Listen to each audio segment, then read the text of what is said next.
Sharda Devi and Her Divine Play, Chapter-9, page 143. Ramakrishna's physical condition deteriorated quickly.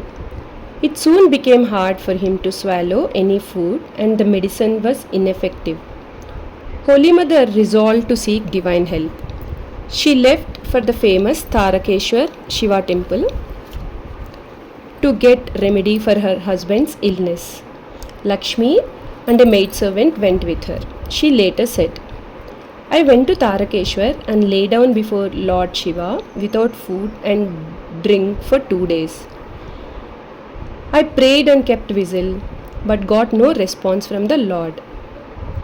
On the second night, I was startled by a sound, a cracking sound as if someone were striking a heap of baked earthen pots with a heavy cudgel.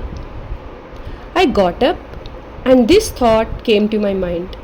Who is one's husband? Who are one's relatives? For whose sake am I about to commit suicide here? All my attachments were completely cut asunder, and my mind was filled with renunciation.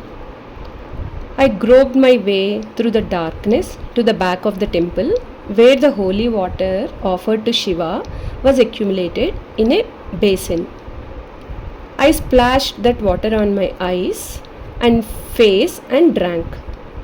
My throat was dry because I had been fasting.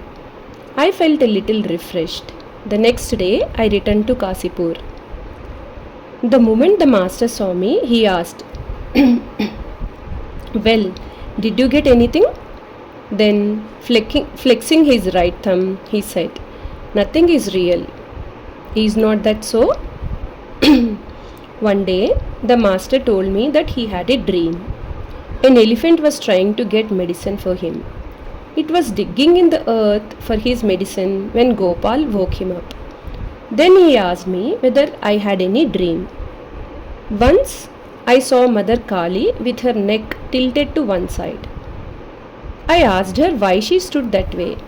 She replied, Because of his having that trouble, pointing to the master's wound. I too am ill. Holy Mother described this vision in detail to Yoginma, who later related the story. When Sri Ramakrishna was gravely ill at the Cossipore garden house, Holy Mother was stricken with grief. One day she had a vision. A black girl with long hair appeared and sat near her.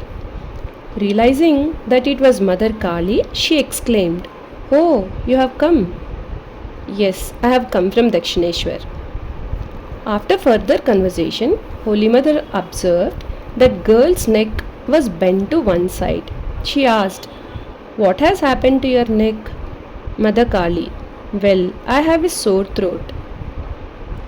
Holy Mother, My goodness, the master has a sore throat and you also have it. Mother Kali, That's true. Thus, Holy Mother was made to understand that the Divine Mother and Sri Ramakrishna were one and the same. Yoginma recalled another incident that took place in Cossipore.